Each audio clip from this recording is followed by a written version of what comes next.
Welcome to the video on how to change out the post filter on your Mini Classic CT countertop water distiller. After about 3 months of use, you're going to want to change out the post filter, and you can purchase them here. They come in a 4-pack, and go ahead and take out one. So in order to use our filter, the first thing we need to do is rinse it out in distilled water. So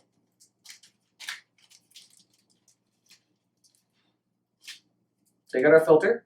We've already run a batch here without using a post filter. So we'll take our new filter, take the distilled water into a bowl.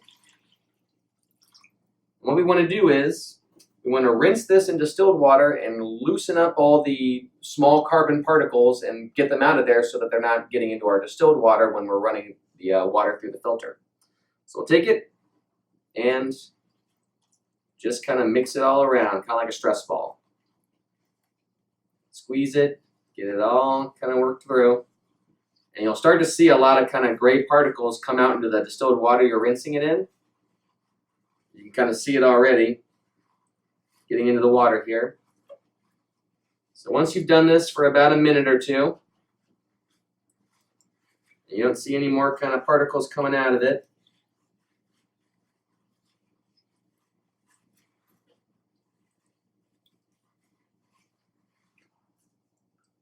yeah, you can take it out now, and it's ready to go on our tray right here. Set it in there, slide it back. There we go. Slide it back, and you're ready to go. Now your filter does not need to be like moistened at any time. It can dry out inside the tray, and it's still fine for use.